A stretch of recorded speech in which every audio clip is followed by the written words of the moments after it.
I have so many things I want to talk to you, but I have to ask you first about Governor Barbie. Oh. Is this a wise? We're going to have a hard-hitting conversation. No doubt about it. Is this a wise sort of piece of fun that you're having? That's the point. It's fun, right? I mean, Barbie means a lot of different things to a lot of different people. Yeah. But they've had a president Barbie, they've had an astronaut, they've had Barbie's had a lot of serious jobs, and we thought governor would be a good one for her to try out. I thought sure you'd be in pink or fuchsia today. I know. I really dropped the ball. No, you're not. You're falling right off the brand. I want to. The story that I'm doing is basically a 6-month kind of view, and if you were grading yourself, you put a lot on the table that night. How would you say it's gone from the priorities that you laid out that night? If any of them you would consider promises, keeping up your promises, how would you feel like you've done in that 6 months? I think this legislature has done more work in 6 months than probably any legislature in the last 20 years. And I'm really proud of the agenda that we've been able to get accomplished. I set forth a lot of goals and things that I wanted to accomplish, and I think if you went through that speech, we could check off a lot of that. There's still more work to do. There's always going to be more good work to do, and we've got to continue to compete. We've got to continue to get budgets done on time, but we've shown that we're up to meet the moment, the challenges of this moment. We're going to keep working hard as we go into the fall. Every time in fact, I heard you have to say this to a number of people in conversations up on Mackinac this year. Everybody kept wanting to point out, how fortunate you are with this to have a majority in Lansing, and you kept pointing out really narrow, yeah. Just a few people. So you've had to have some Republican support for a lot of these ideas. We've had to, but I've always wanted to. I think that the best agenda is one where we've got diverse points of view informing the work, making sure that we're trying to find common ground. And we've done that on a lot of the big things that we were able to get accomplished. They were by and large bipartisan support. This budget is a great example of, a tremendous step forward for the state, but we took it together. And I think that's, very little's been unanimous, but very, very great deal of it has been bipartisan. That's a good thing.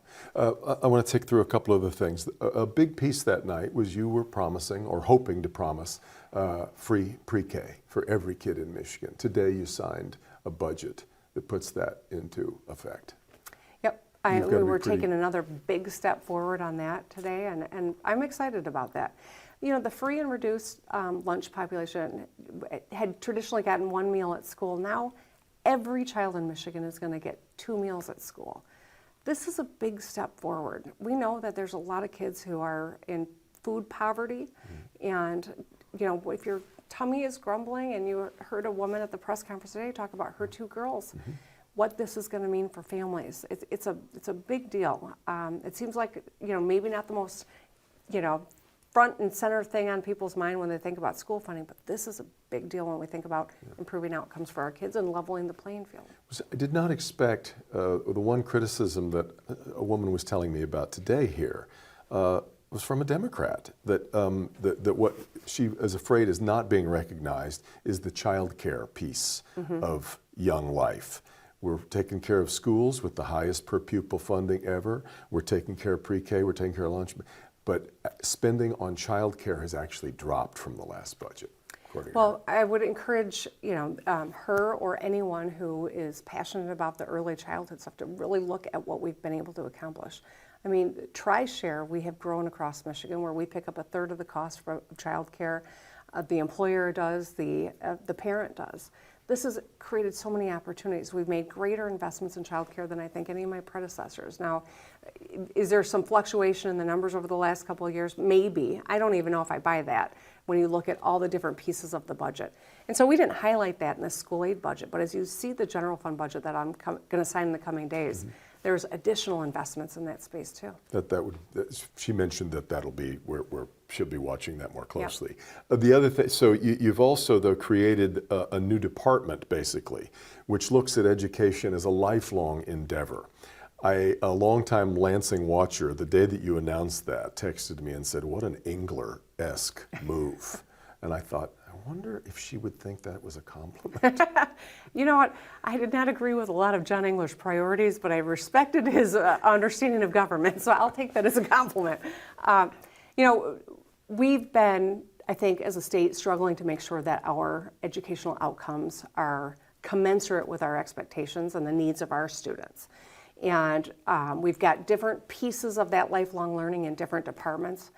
I'm trying to reorganize it to make sure that we've got a real focus on lifelong learning, improving outcomes, ensuring that every person can get on the path to get the skills to get into these great paying jobs that are available and that we're going to keep growing. The criticism, though, that's coming from Republicans on this, though, is that this is a classic Democrat, never met a government department or system that I didn't like takeover to create bigger government, especially which necessarily to some politicizes something like higher education at a time that politics is already infecting too much of what we do on education. Well, I think those are just partisan talking points. Is that not right? Is that not a fair criticism? It's not bigger government. Absolutely not. This is more shrewd. This is focused. This is going to improve outcomes. This is informed by some of the best expertise in this field. So, let's get past the partisan talking points and really focus. These are moving different pieces of government that currently exist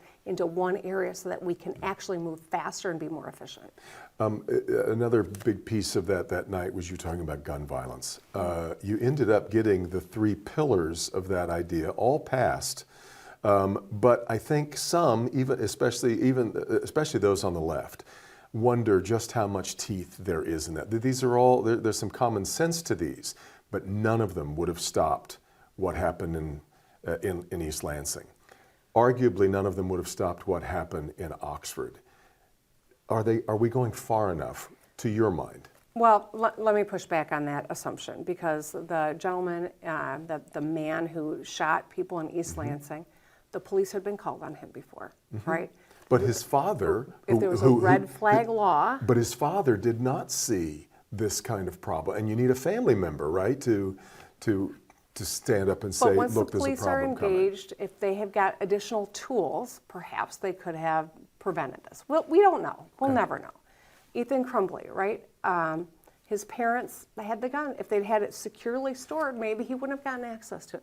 We don't know. But what we do know is that these steps could make our laws more effectual in terms of keeping kids safe, in terms of keeping people safe. Gun violence is a uniquely American problem. Yeah. The biggest killer of kids in America and only this country is guns. And that's why taking these steps forward are really important. Is that the end all be all? No. I think that there will be a continued conversation and we'll see where it goes. But I'm really proud we got these things done. Do you want more, and what is it?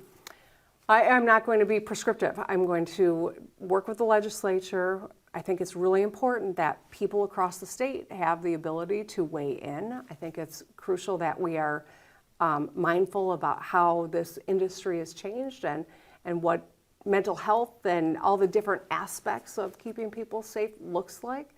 But we've taken steps forward. I'm proud of that, and I'm an eager partner to anyone who wants to continue the conversation. You also talked about what we need to do in your State of the State address to attract young people, and that had a lot to do to your way of thinking with social issues. You expanded Elliott Larson. You got the 1931 abortion law off the books. Mm-hmm. Is that enough?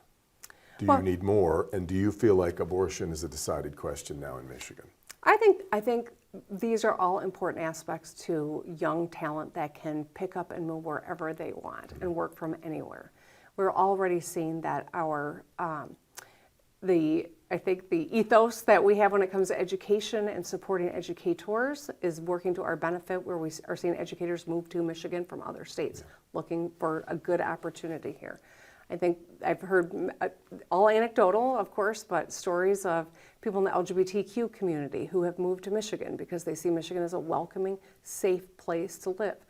Getting Michigan on the right side of these important economic issues is crucial for the growth of our economy and the growth of our population.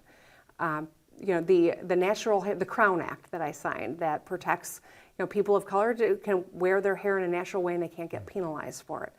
These are all important aspects to making sure that the world knows Michigan is a welcoming place and a place where business can thrive because talent will make their home. So there's always more good work to do here, but I think we've taken some real steps, and we're on the trajectory we need to be on.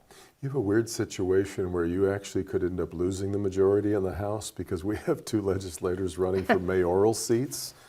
Would that change your sort of political calculus at all? Would that change what you're doing? And your thoughts on that would be a weird thing after 40 years that you finally got control of both to suddenly lose it that way. Well, I'm a little dismayed to see kind of those announcements, but by the same token, that's what happens. Mm-hmm. Those are communities that, will get representation if whether it continues with these legislators or they move on to municipal offices and we have to have a special election and have new ones. We'll see what happens, but I don't think that'll slow down the work that we're doing in Lansing at all.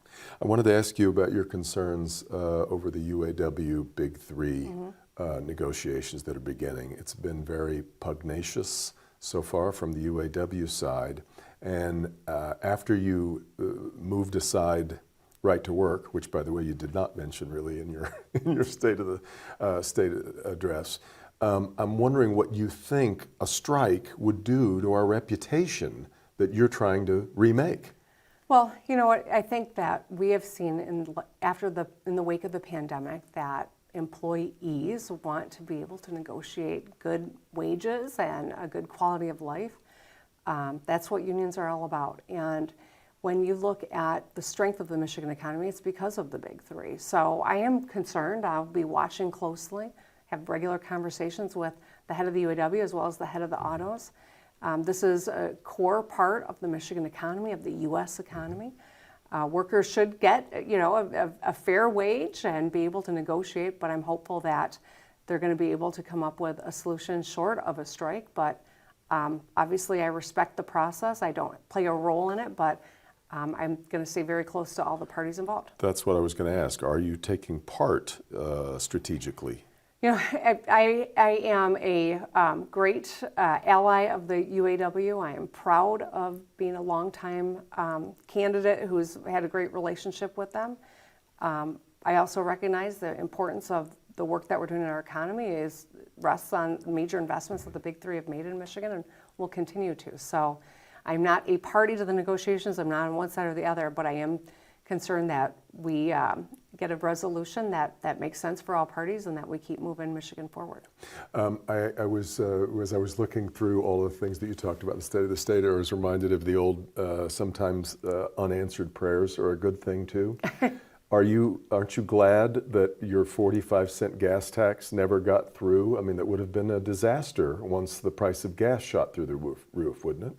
Well, and you think about the transition of autos from ICE to EVs, and it's not a sustainable source. So, am I glad? I don't know if I'd say that, but it would make sense today, and that's how fast times are changing, and that's why I think the work that the Population Council is doing, thinking about long-term infrastructure needs as well, is going to be really important because we've not come up with a long-term infrastructure solution yet, and we still have to do that. Yeah. Last thing I wanted to ask you is you are getting an awful lot of attention right now, and from what I understand, it's not because there's been a lot of outreach to national media. It's been coming to you, big piece in the New Yorker this past week. And I think a whole lot of people, and this is one of the nice things about being in your second term, you're freed up to not worry about running again, but I think a whole lot of people are really curious about your own political future. And I know you're going to tell me right now, Devin, I'm only focused on Michigan, but I've known you a long time. You don't really improvise your way through a lot of things. I know that the wheels are spinning in your head. What are you thinking right now about all this about this national attention you're getting? I'm not. It's really strange, and I think my communications shop maybe is the best in the country. But Governor Barbie. That's fun. Like we should be able to have a little bit of fun, Understood, right? Like yes. we should be able to find some laughs. But that's designed too to get a lot of attention. Well, it's designed to speak to a lot of our younger people who are tuning in, who are looking for policy in a combination with a little humor. That's not a bad thing. But it doesn't mean that I'm getting ready to run for anything, Devin. I'm as curious about my future as you are, and I don't know if politics is in it, but we'll see. Come on. You don't know if politics is in it. I mean, I'll always be politically engaged. I don't know if I'll ever run for another office again. And that's okay. Really? Yeah, we'll see. Okay. I think that'll do it. Thanks so much for the time, Governor. Thank you. Yep.